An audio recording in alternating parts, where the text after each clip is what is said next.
ampunannya, astagfirullah. Memuji kebesarannya, Masya Allah. Lafalkan doa memohon ridho dan rahmat, agar kita selalu dekat dengan Allah. Di setiap hembusan nafasmu, sertakan doa yang mengiringi langkah menuju. Baik, bismillah, tema kita hari ini surat Al-Fil.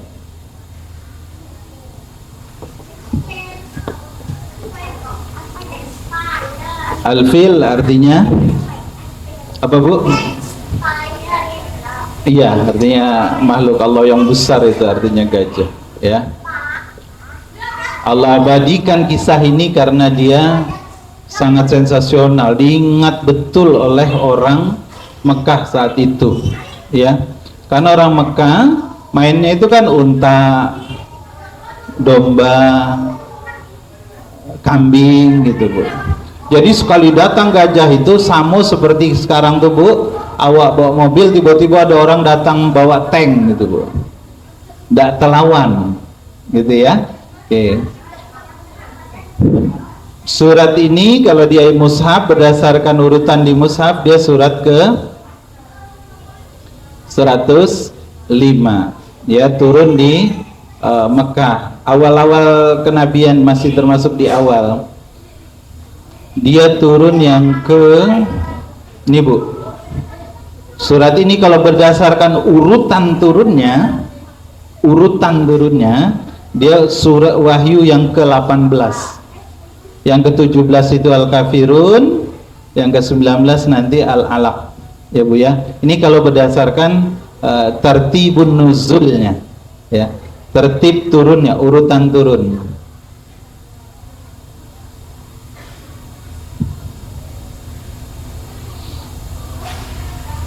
Kalau urutan mushafnya 105, maka oke. Jumlah 50. Berapa ayat, Bu? Yuk kita baca sama-sama, yuk. Wahid 1 2 3. Ta'us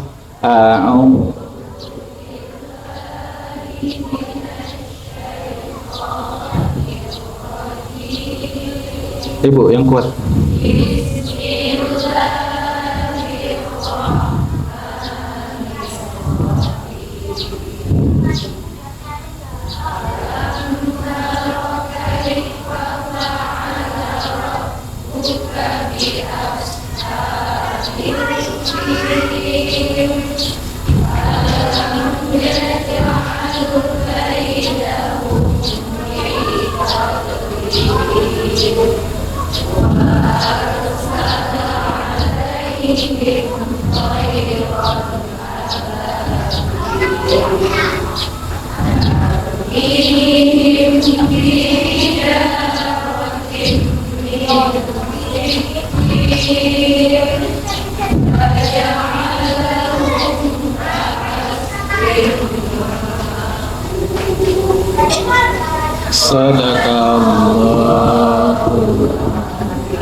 Ibu tadi membaca 5 ayat, 23 kata dan 96 huruf. Jadi surat Al-Fil ini ada 96 huruf. Kalau pakai hadis Nabi, man qara harfa min kitabillah falahu hasanah wal hasanatu bi asyri amsalihah. Setiap orang yang baca satu huruf dapat pahala satu hasanah, dan setiap satu hasanah itu dilipat gandakan jadi 10. Berarti kalau kita hitung-hitungan materai sekarang, barusan ibu ngaji itu, ibu dapat pahala 960 hasanah. Hasanah itu kebaikan. Nanti dalam Al-Quran, ini ayatnya ibu di tengah-tengah, Allah bilang innal hasanata yuzhibnas sayyiat. Setiap satu hasanah itu menghapuskan satu dosa. Subhanallah, ajaib Quran ini. Ibu baca dapat kebaikan, dosa pun dikurangi. Amin. Maka banyak-banyaklah baca Quran, ya. Baik, perbaikan saja tadi. Alam yaj'al kaidahum fi Fi tulisannya nih. Salah, maaf. Ini perbaikan ya Bu, jangan diulangi lagi sudah. Maksudnya apa? Diingat tadlil.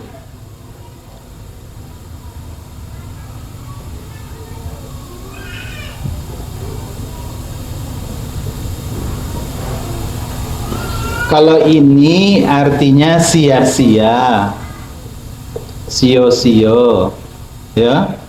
Kalau ini artinya dalil. Oke. Coba baca nih Bu, Wahid Isnain Salasa. Ini bukan bedai bentuk. Yang salahnya tadi Ibu baca ini di kol-kolah. Tad, pakai begitu Ibu tadi, medok pula, nampak salahnya. Kalau dia pakai dal, baru Ibu pantul. Tad, tuh pakai dal. Tad, lil, ada pantulannya. Baca ini tidak boleh dipantul, salah, berubah artinya. Ini harus dibacanya lil. Coba 1, 2, 3. Kok bisa? Caranya macam mana supaya tidak salah kalau buru-buru? Setiap baca dot itu kan dia dot itu lidah kita tuh nempel di langit atas, dan jangan cepat-cepat ditarik sebelum Ibu mau nyebut huruf lam. Kalau Ibu langsung turun nih, itu pasti mantul. Tapi kalau lil, ujung lidah tuh tempeli ke langit atas nih, lil, ya. Setiap ketemu huruf dot begitu, ya. Balik dari sini periksa dot anak ibu-ibu anak kita ya, benar apa tidak dia bacanya, lah, ya Bu. Jangan lagi mantul, lil, oke. Dah, ini yang jadi kesalahannya paling jelas tadi. Siap.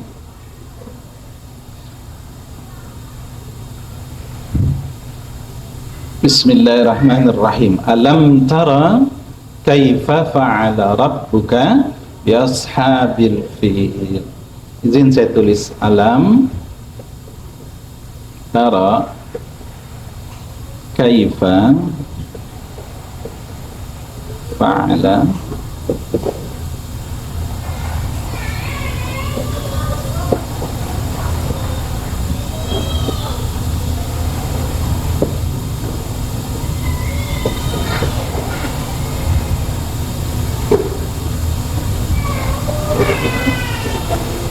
Kita bahas ayat 1 ya Bu ya. Alam tara kaifa fa'ala rabbuka bi ashabil fil.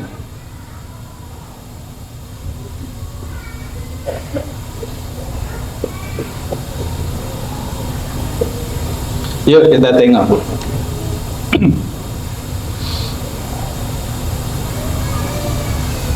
Alam ini artinya tidakkah.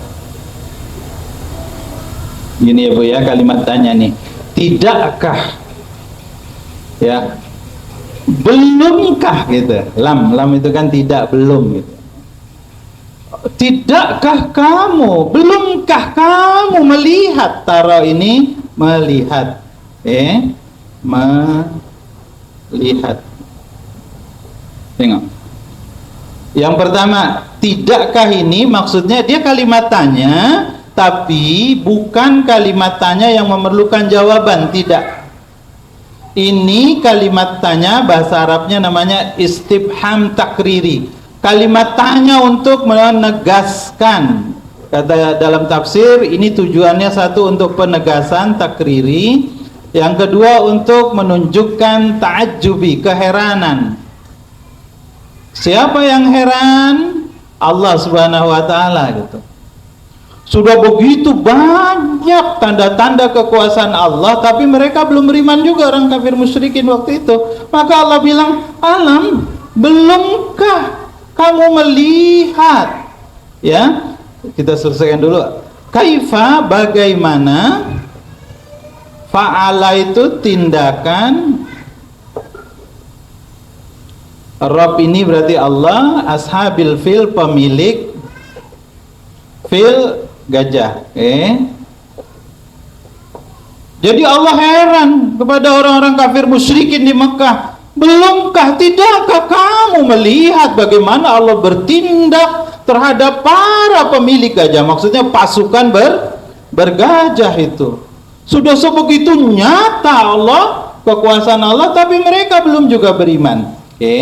Yuk kita lihat satu-satu.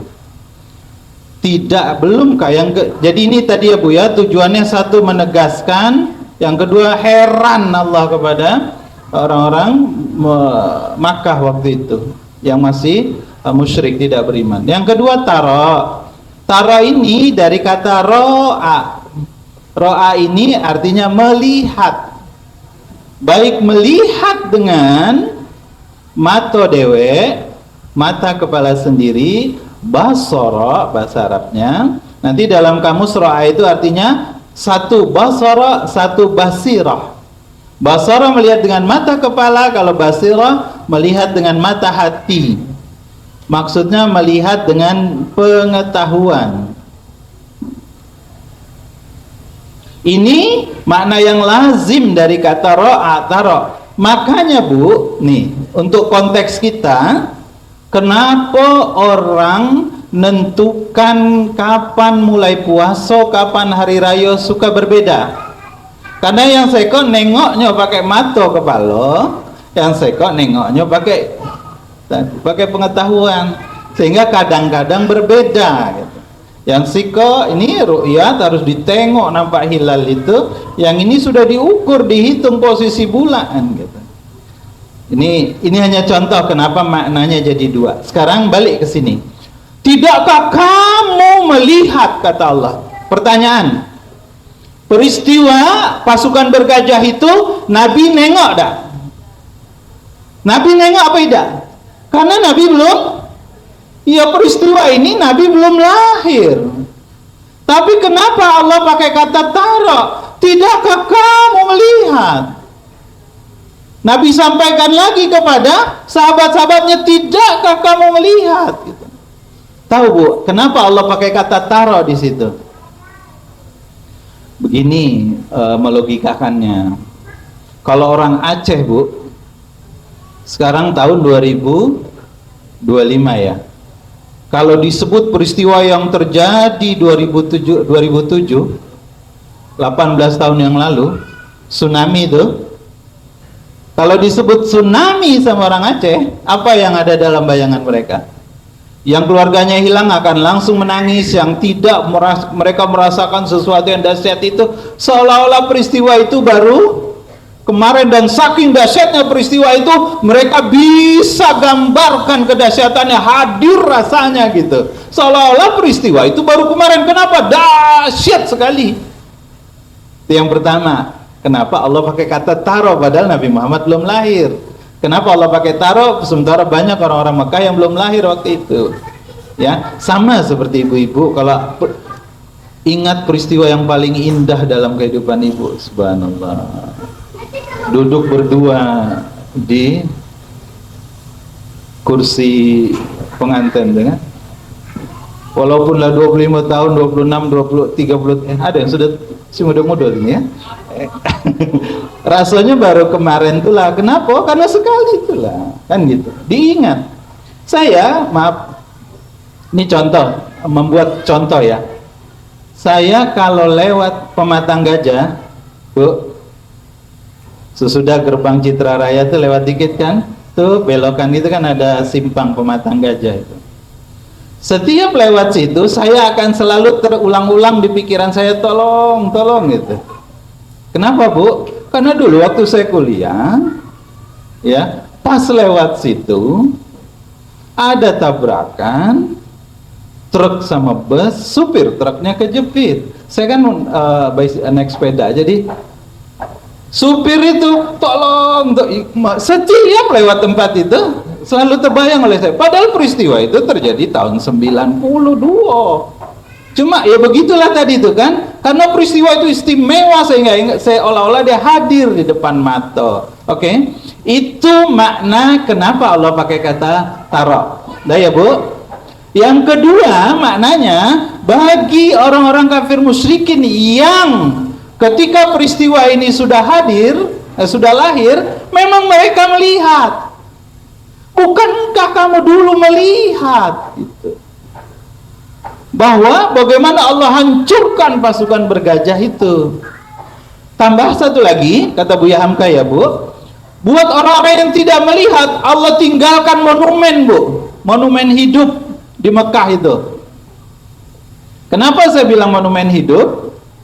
Karena di Mekah, di pasar Mekah, ada 2 orang pengemis Bu, yang dia buta dan cacat, seperti bekas lepra yang sudah sehat, banyak anggota tubuhnya yang tidak sempurna sehingga dia mengemis di pasar Mekah, tapi dia hidup.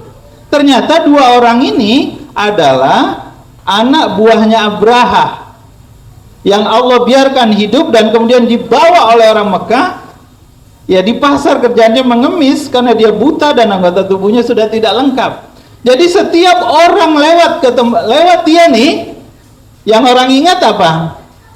Ini tentara Abraha dulu yang bawa gajah ingin menghancurkan Mekah, tapi dihancurkan oleh Allah dengan burung. Kalau ibu lewat sama anaknya, diceritakan, anak tahu dah nih siapa gitu. Jadi seperti monumen hidup yang membuat kisah itu pun selalu, ya Bu, tidak pernah putus dibicarakan oleh orang Mekah karena dahsyat sekali peristiwa itu. Ya, ini maksud alam tara, tidakkah kamu melihat? Jadi tidak hanya khabar, insya juga ini.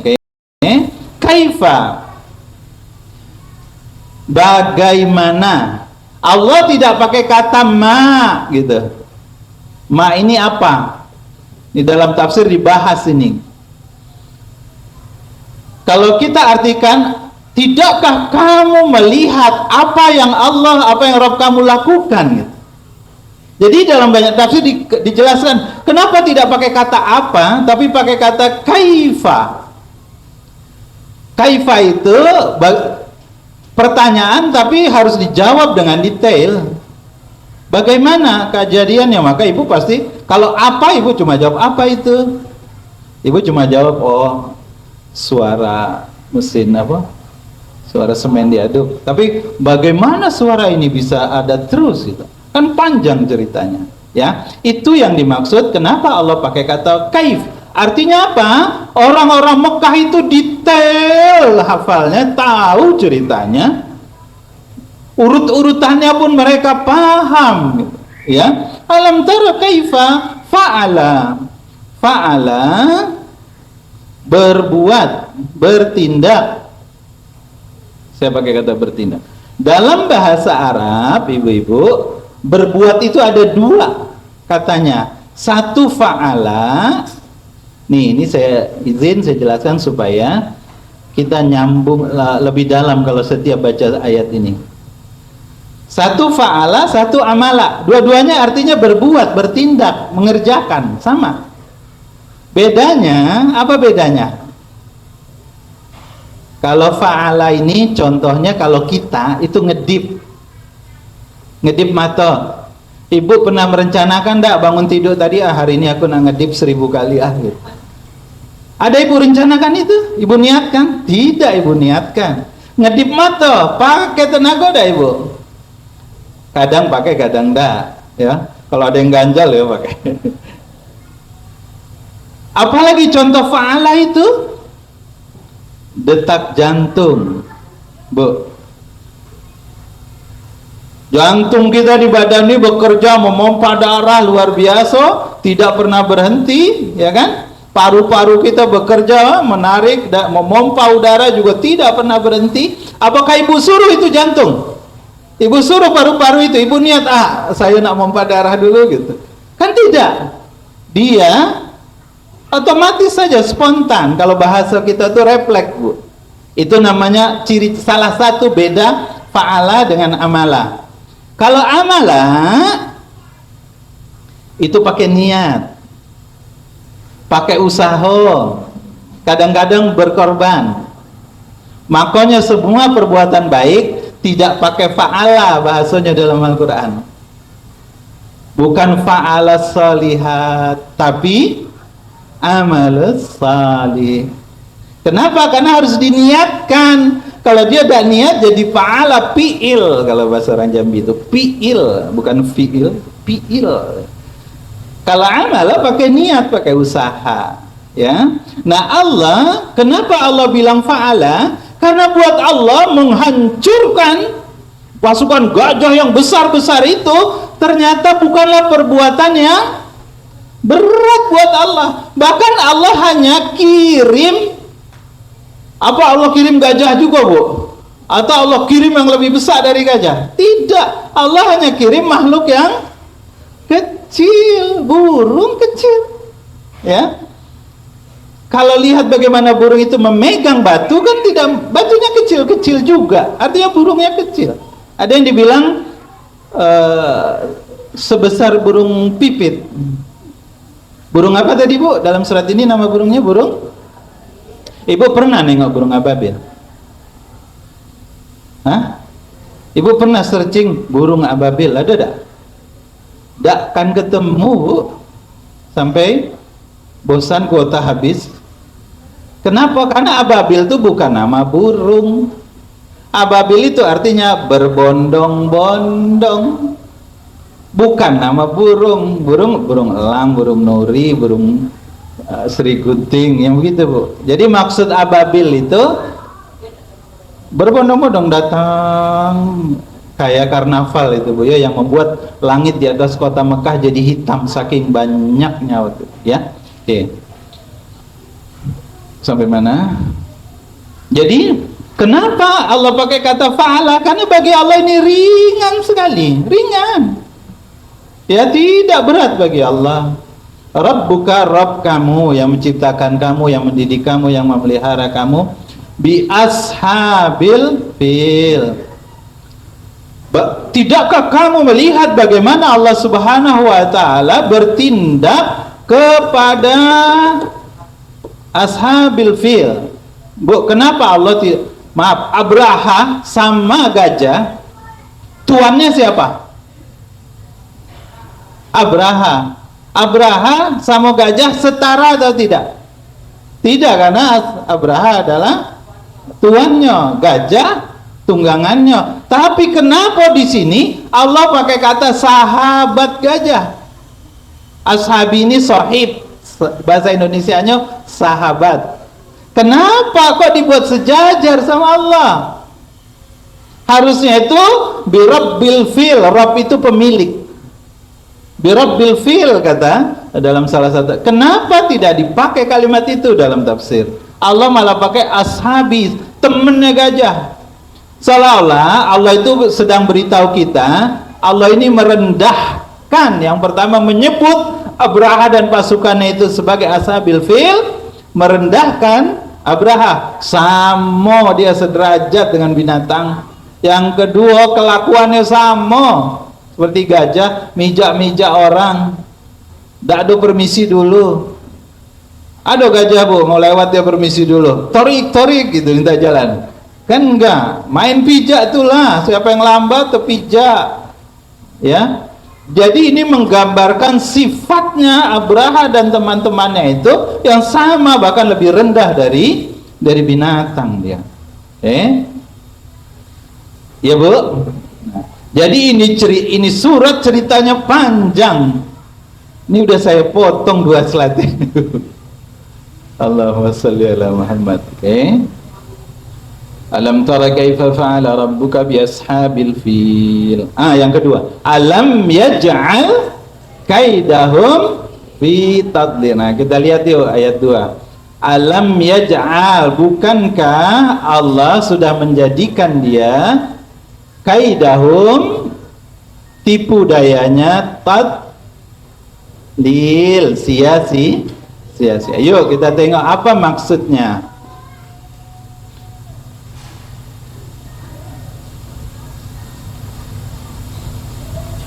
Maaf ya, Bu, kita pakai whiteboard. Alam yaj'al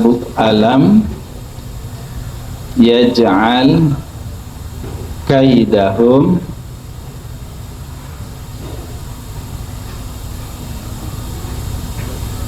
Fi. Pakai alif lam apa enggak ya Bu? Maaf.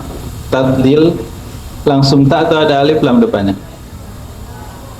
Langsung tak. Begini ya.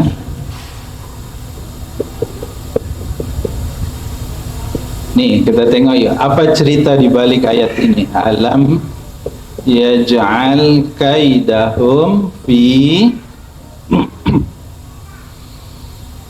Yang pertama, bukankah sama tadi ya, alam kalimatnya yaj'al, dia telah menjadikan, dari kata ja'ala. Jadi dalam Al-Quran itu Bu, kalau menjadikan itu satu ja'ala, yang kedua khalaqa. Kalau Allah bercerita tentang penciptaan manusia, maka Allah selalu pakai kata khalaqa. Allah menciptakan langit bumi, Allah pakai kata khalaqa. Ya.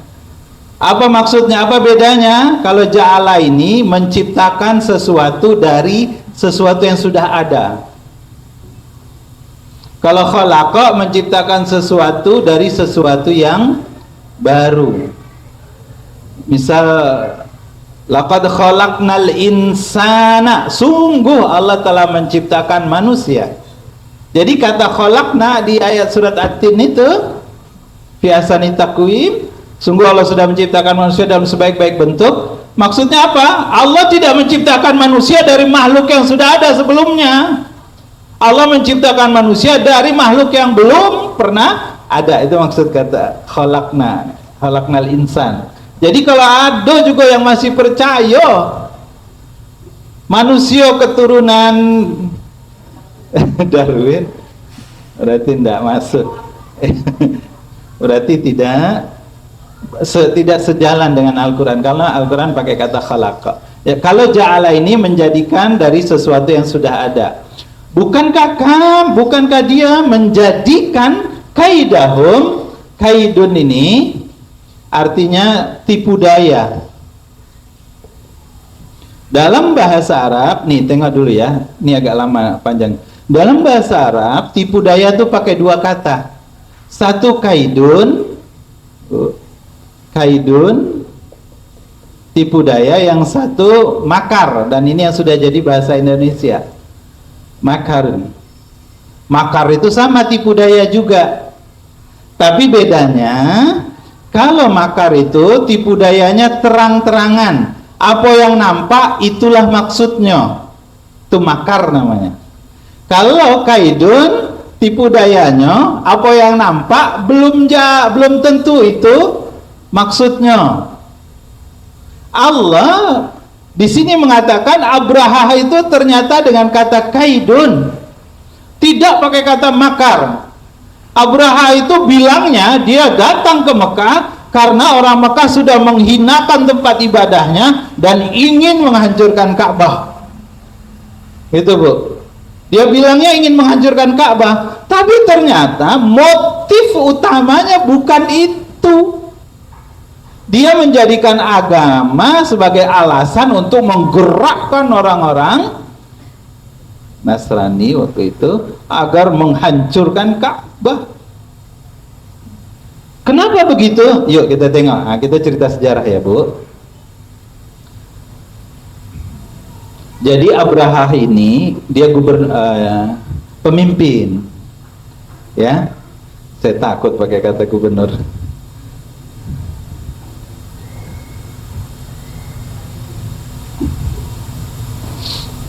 Abraha ini gubernur Yaman, ya Bu. Dia datang ke Yaman karena diberi perintah oleh Raja Habasyah untuk membalas tindakan orang-orang Persia terhadap orang Yaman yang Allah ceritakan dalam surat Al-Buruj. Ini seharusnya cerita surat ini dulu kita, tapi tidak apa-apa. Di Al-Buruj ini banyak, berapa? Kata Ibnu Katsir 20.000, kata Al-Kalbi 100.000 orang beriman dibakar hidup-hidup di dalam Ashabul Ukhdud Bu. Wassama'i dzatil buruj wal yaumil mau'ud wal yaumil mau'ud wasyahidi wa mashhud Qutila ashabul ukhdud an-nari dzatil waqud idhum 'alaiha qu'ud wa hum 'ala ma yaf'aluna bil mu'minina syuhud.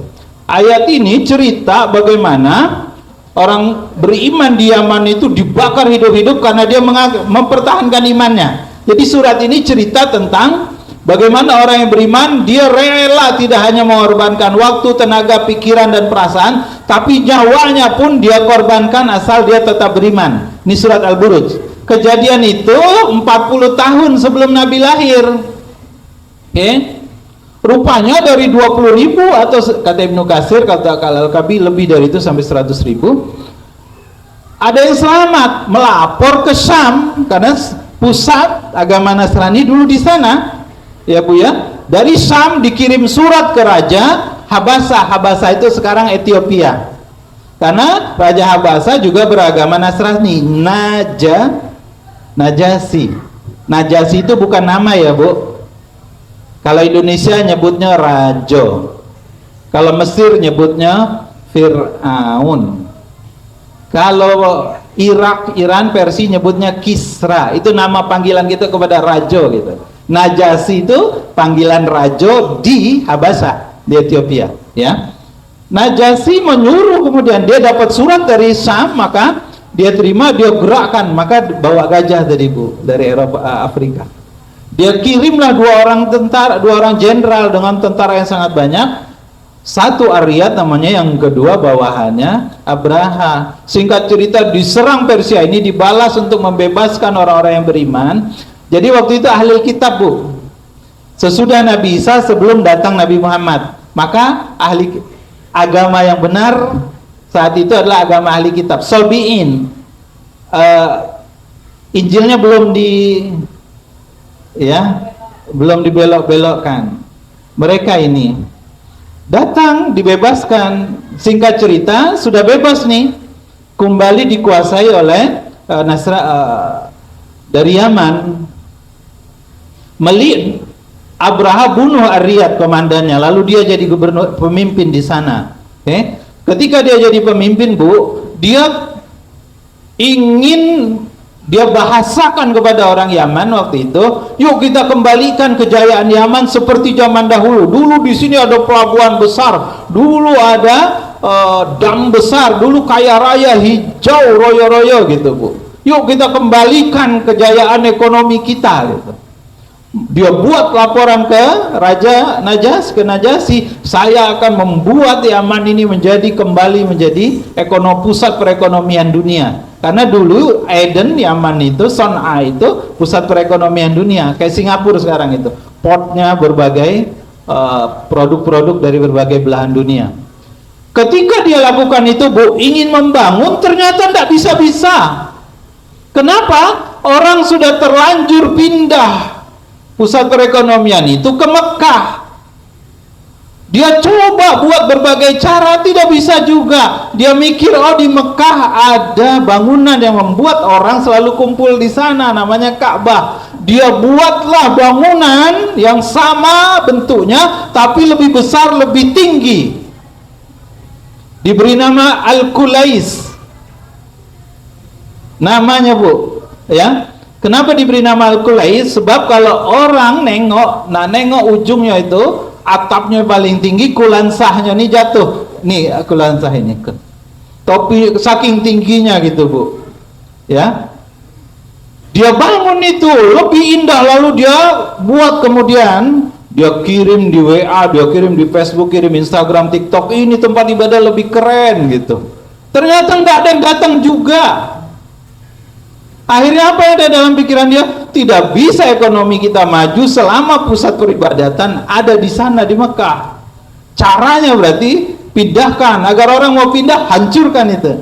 Itu yang dimaksud Allah dengan kaid. Jadi sebetulnya tujuan dia menghancurkan Mekah itu, menghancurkan Ka'bah, bukan motifnya agama. Memang ketika dia sudah berpikir begitu Bu, dia buatlah rekayasa. Jadi ada dua perbedaan ahli tafsir nih Bu, dalam tafsir. Satu mengatakan Abraha sendiri yang membakar Al-Qulais itu, kemudian dia bilang sama orang-orang Yaman, dia kirim surat ke Najasi, rumah ibadah kita dinodai. dibakar oleh orang-orang dari suku Kinanah katanya, orang Quraisy gitu. Ayo kita lawan, kita balas. Jadi dia pakai isu agama, Bu. Orang kalau sudah pakai isu agama, pasti emosinya bergerak ikut semua gitu. Satu sisi yang lain mengatakan karena Abraha berniat menghancurkan Ka'bah tadi karena faktor ekonomi, terdengar oleh orang-orang Mekah, orang Kinanah, suku Quraisy. Maka ada yang marah sekali lalu datang ke Quraisy, maaf dia kotori di situ. Dia belepoti dengan kotoran dinding-dinding Quraisy itu. Ya, Bu. Dan isu ini yang dipakai oleh Abraha, kemudian lihat rumah ibadah kita dinodai gitu. Dia kirim surat ke Najasyi, dia panggil semua orang, dia kirim surat juga sampai diberitahu ke Romawi gitu kan, ke Syam. Maka berkumpullah tentara dalam jumlah yang banyak, bergerak, ayo kita balas, kita hancurkan Ka'bah gitu. Jadi sekali lagi, Abraha itu motifnya bukan agama, motifnya adalah ekonomi, tapi dia mengatasnamakan agama. Makanya tadi Allah pakai kata kaidun, bukan makar, bukan makarun. Kalau makar terang-terangan dia, ya. Oke. Alam yaj'al kaidahum, tipu dayanya Abraha itu tadlil, sia. Bagaimana guru tidak sia-sia?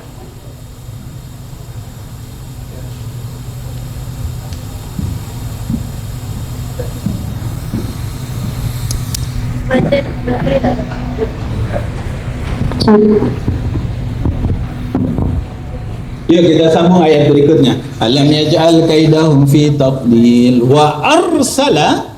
Bagaimana tidak sia-sia karena Allah arsala, Allah mengutus. Wa arsala alaihim tairan. Allah utus makhluk yang kecil. Apa itu? Burung, ya. Wa arsala, jadi Allah utus, Allah datangkan. Wa arsala alaihim. Kenapa pakai kata alaihim? Ala di atas, maksudnya burung-burung itu dari atas. Jadi, Bu, yuk kita lihat, ada yang menarik. Ini satu fragmen yang terlewat belum saya ceritakan. Ketika Raja si Abraha ini mau nyerang, maka ya Bu, sesampainya, jadi sekitar 8 sampai 10 kilo Bu, dari sebelum masuk Mekah, nama daerahnya Mughammis, ya. Sampai daerah ini, gajah itu ndak mau maju. Ini sekitar 8 sampai 10 kilo dari kota Mekah ya, ke arah Taif. Oke. Ndak mau maju. Kalau diputar kepala gajah itu berlari dia mau. Tapi kalau disuruh masuk lagi ke Mekah, tidak mau, langsung menderum dia, duduk gitu. Ya. Jadi sudah diupayakan berbagai banyak cara oleh Abraha dan pasukannya, pawang-pawang gajah itu tetap tidak bisa bergerak itu gajah. Ndak mau dia bergerak. Seolah-olah gajah tunduk kepada ya sunatullah, tahu dia tidak mau, dia diajak untuk menghancurkan Ka'bah itu. Maka berhenti di Mughammis ini, Abraha kemudian lewat pasukannya mengambil onta-onta orang Mekah. Sampai diambil juga 200 ontanya Abdul Muthalib, kakeknya Nabi. Maka Abdul Muthalib ketika tahu ontanya diambil, dia kemudian, dan dia juga tahu bahwa Abraha mau menghancurkan Ka'bah itu, Bu. Dia mau temui Abraha, tapi sebelum ketemu Abraha dia, nih Bu ya, dalam Ibnu Katsir diceritakan begini. Sebelum ketemu Abraha, dia ke Ka'bah dulu. Di Multazam itu dia berdoa kepada Allah, ya Allah, ini ada orang-orang yang ingin menghancurkan rumahmu ya Allah.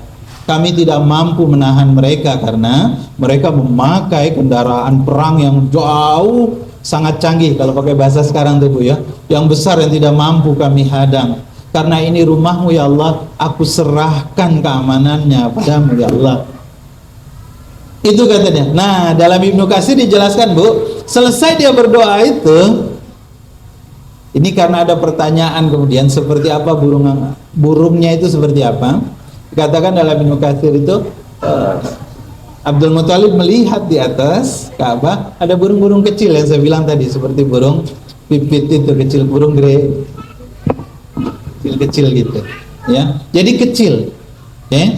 Maka pergilah dia ke Mughammis ini. Sampai di Mughammis dia temui Abraha. Abraha kaget, takjub, kagum, Bu. Kenapa? Karena Abraha melihat Abdul Muthalib ini lelaki yang penuh karismatik, gagah, ganteng, wajahnya itu glowing kalau dalam istilah itu. Walaupun dia laki-laki tapi padahal dia sudah berumur gitu. Jadi ketika pertama sekali bertemu Abdul Muthalib, kakek Nabi itu, Abraha sudah kagum. Lalu dia beritahu bahwa saya akan menghancurkan Ka'bah. Apa kata Abraha? Itu urusan kamu sama pemiliknya Ka'bah. Kurang lebih begitu bahasanya. Urusan saya datang ke sini karena saya Rob Jamal, karena saya pemilik onta yang kamu ambil tuh, balikin gitu. Jadi diambil kembalilah 200 onta itu. Selesai balik, Bu, Abdul Muthalib kembali ke Mekah karena dia sudah melihat kekuatan pasukan Abraha itu dan memang tidak akan mampu. Dia suruh seluruh penduduk Mekah naik ke gunung, ya kan, di atas itu Jabal Qubais, kalau sekarang jadi istana raja itu, Bu, yang sudah dipangkas ya. Pokoknya sekitaran Ka'bah itu kan banyak gunung-gunung tinggi, bukit-bukit ya. Mekah itu, Ka'bah itu kan di tengah lembah begitu, ya. Semua penduduk disuruh naik ke atas, laki-laki, perempuan, semua. Jangan ada yang tinggal di kota Mekah karena pasti keinjak-injak ini. Jadi sudah pasrah Abdul Muthalib ini selaku kepala suku di sana, pemimpin Quraisy. Nah, kemudian Bu, sesudah seluruh penduduk Mekah naik ke atas, itulah yang terjadi kemudian. Langit Mekah tiba-tiba, orang Mekah tiba-tiba yang ada di puncak gunung-gunung itu kaget, kenapa langitnya tiba-tiba menjadi gelap. Yang mereka lihat dari timur, dari barat, dari, ya Bu ya, dari berbagai arah datang burung, kemudian berhimpun jadi satu kayak karnaval gitu, Bu, menuju ke sini, ke Mughammis. Gelap langit Mekah saking banyaknya mereka itu dikatakan, menutupi langit-langit pandangan mata orang Mekah. Selesai diikuti burung itu lalu hilang, dan di Mughammis pun kemudian jadi sepi sunyi suasana katanya. Maka paman Nabi, Bu, ini yang menarik nih, Bu, ada satu kita lihat ada satu lelaki yang hebat, Pak. Maka kakek Nabi suruh anaknya, ya, untuk pergi ke sini, ke Mughammis ini. Anaknya ini jago naik kuda, jadi anaknya ini pergi dengan kecepatan tinggi. Dia lihat ke Mughammis, apa yang dia lihat? Gajah-gajah sudah pada bertebaran seperti yang di ayat terakhir Allah bilang itu, tarmihim bihijarati min sijil fajal ka'asfin ma'kul. Dia lihat gajah-gajah itu seperti daun-daun kering yang daunnya sudah dimakan ulat. Maksud daun dimakan ulat tahu, Bu? Iya, lubang-lubang, tinggal kerangkanya begitu. Ya, dia tengok seperti itu. Karena ternyata di setiap burung tadi yang kecil-kecil yang berbondong-bondong itu, setiap burung pegang 3 batu. 2 di cakarnya, 1 di paruhnya, dan itu yang dijatuhkan. Tarmihim bihijaratim, maka mereka dilempar bihijara dengan batu min sijil, dari sijil. Ada yang mengartikan sijil itu dari neraka sijil.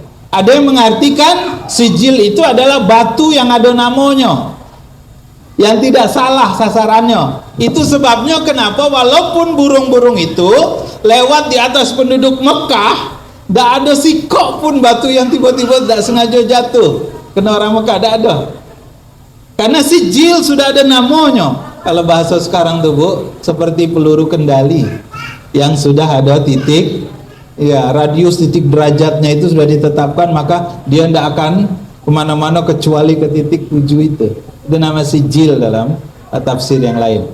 Nah, jadi Allah jatuhkan batu itu, Bu, semua seperti kena lepra, tapi cepat sekali, berteriak, mengerang, mati, habis pokoknya, dagingnya jatuh-jatuh gitu. Sama seperti daun tadi yang tinggal tulang kerangkanya, ya Bu ya. Nah, Abdul Muthalib suruh anaknya. Maka anaknya ini pakai kuda dari Makkah, dari Jabal Qubais ini, terus ke arah Muqawqis ini melihat. Sampai di sana dia lihat sudah bertebaran mayit-mayit, tidak hanya mayit orang tapi juga mayit binatang perangnya, kendaraan perangnya. Balik dia ke Mekah, dia kasih tahu ke bapaknya, "Pak, keadaannya sudah seperti ini. Hancur lebur mereka semua di sana." Maka turunlah orang-orang Mekah kembali ke rumahnya masing-masing. Ibu tahu siapa anaknya itu yang disuruh nengok itu? Namanya Abdullah. Siapa Abdullah, Bu? Ayah Nabi. Jadi ayah Nabi itu rupanya itu satu sisi tuh, Bu. Dalam sirah diceritakan setidaknya selain gagah, Abdullah itu jago berdagang karena dia nanti meninggalnya kan di Madinah ya. Ternyata dia juga jago ya berperang, berkuda setidaknya dalam kisah. Oke. Ibu tahu Abraham meninggalnya di mana? Bu. Jadi tentara dan pasukan perangnya, kuda-kuda perangnya, kendaraan perangnya, gajah itu mati, meninggal di situlah. Manusianya meninggal di situ, hewan-hewannya mati di situ. Abraha tidak. Jadi rupanya masih ada yang Allah sisakan. Yang disebut dalam sirah tadi, yang 2 orang yang jadi pengemis di pasar Mekah itu, satu Abraha. Ibu tahu di mana Abraha meninggalnya? Di Son'a, di istananya. Jadi dia baliklah dengan kendaraannya, dengan erangan kesakitan, karena dalam sirah dikabarkan sakitnya minta ampun, jadi dia berteriak-teriak kesakitan itu, tapi tidak mati dia. Matinya sudah jalan 1000 kilo sampai ke rumahnya, ke istananya, semua orang nengok mana bentuknya macam tadi, daun dimakan oleh, tidak berbentuk lagi dia, baru mati gitu. Seolah-olah Allah ingin pertontonkan kepada, tadinya dia dari San'a datang ke Mekah dengan kesombongan, busung dado gitu kan, baliknya hancur lebur, penuh kesakitan, baru Allah matikan dia di istananya. 1000 kilo perjalanan, Bu, zaman dulu ya kan. Bayangkan itu betapa penderitaannya buat orang-orang yang ingin tadi ya, Bu ya, ingkar melawan kepada Allah Subhanahu wa taala. Oke, selesai. Nah, sekarang yuk kita tengok apa maksud kita cerita ini. Ya, selain memberikan gambaran tentang apa maksud ayat ini, jadi ke setiap kita baca setidaknya kita paham maksudnya. Tapi ada satu poin pentingnya, Bu. Satu poin pentingnya. Yang pertama, Bapak Ibu sekalian, sejak peristiwa ini, Bu, sejak peristiwa ini orang Mekah itu dikenal sebagai nih, Bu,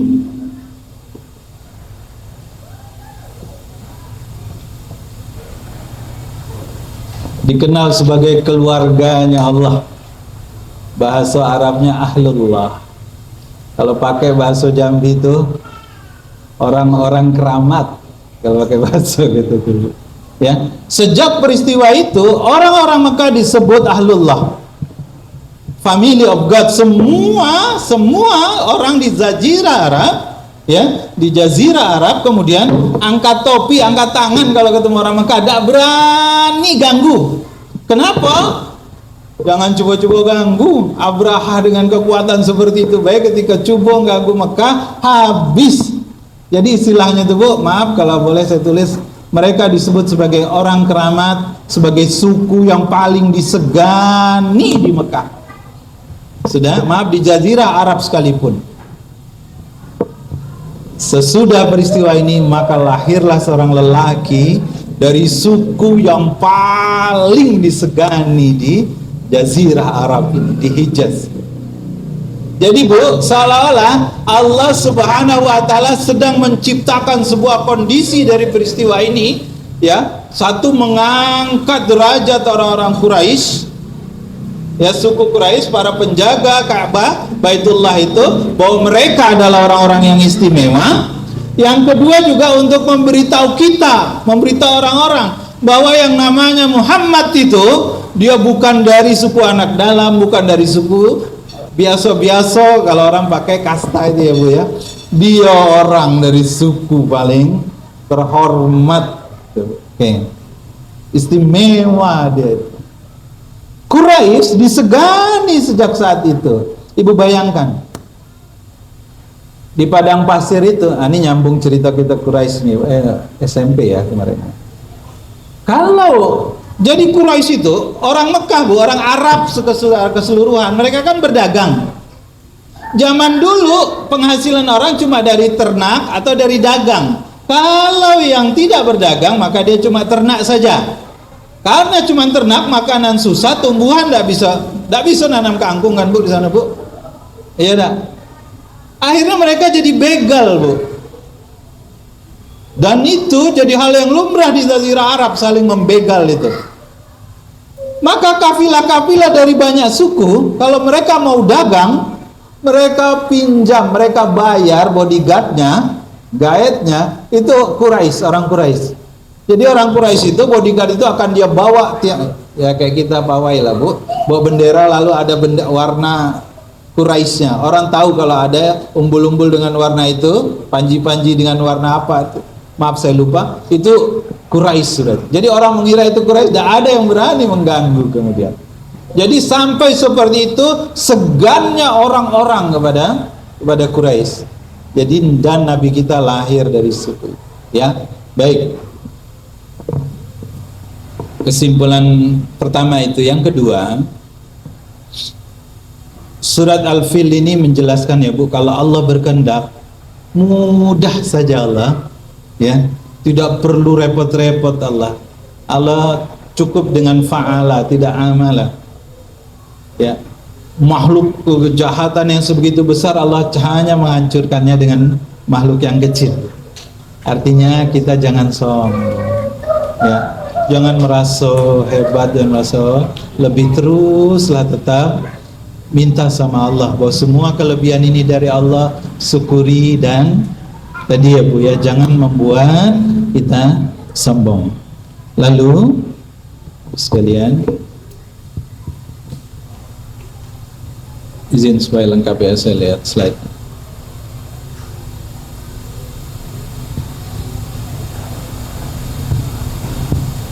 Kesimpulan berikutnya, harta dan jabatan akan membuat orang semakin ambisi, dan ini yang terjadi pada Abraha itu ya, Bu, ya. Sehingga dia tidak puas-puasnya dan kemudian melakukan sesuatu di luar nalar. Dia berikutnya, siapapun yang membuat makar kepada Allah tidak akan pernah menang.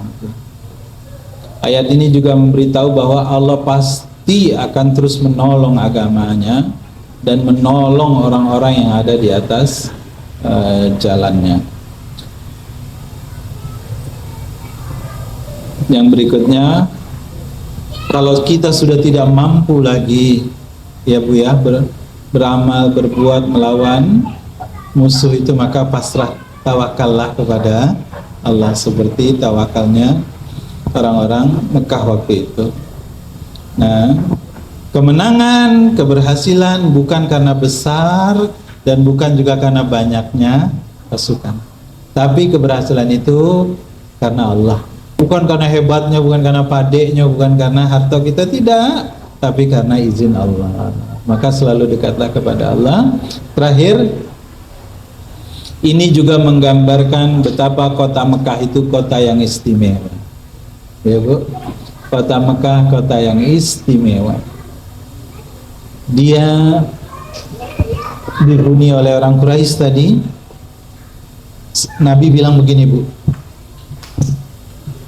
di atas muka bumi ini sejak zaman Nabi Adam sampai nanti hari kiamat, pernah bumi ini tidak ada satupun orang yang menyembah Allah selama 10 tahun kecuali Quraisy. Seluruh bumi ini tidak ada yang menyembah Allah kecuali Quraisy. Ibu jangan pikir dunia zaman dulu sepi-sepi macam bayangan kita ya, enggak. Dalam riset dikatakan, Bu, dalam riset ya, manusia itu dari zaman Nabi Adam sampai sekarang itu sudah lebih dari 100 miliar, Bu. Bahkan satu ilmu itu, satu buku sebut 117 miliar. Artinya sudah banyak sekali manusia. Maaf, ribuan. juta atau ribu ya, maaf saya salah, tapi angkonya sudah sangat banyak. Jadi kata Nabi, pernah selama 10 tahun di atas muka bumi tidak ada satupun yang menyembah Allah kecuali Quraisy. Kerennya Quraisy itu. Ya, dan Mekah tempat mereka tinggal itu kota yang tidak akan pernah dimasuki oleh Dajjal, ya. Mekah dan Madinah, insyaallah. Wallahu a'lam bishawab. Bapak Ibu sekalian, semoga ada manfaatnya ya kita tadabbur Quran.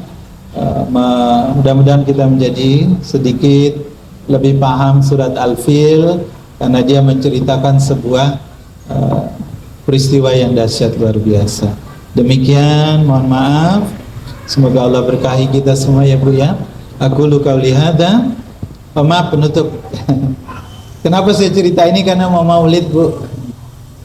Jadi rangkaian maulid itu kalau kita lihat beberapa surat pendek sebelum datangnya Nabi. Maka Ibu habis surat ini baca surat Quraisy, cari tahu apa ceritanya gitu. Aku qauli hadza wa sallallahu alaihi wasallam. Assalamualaikum warahmatullahi wabarakatuh.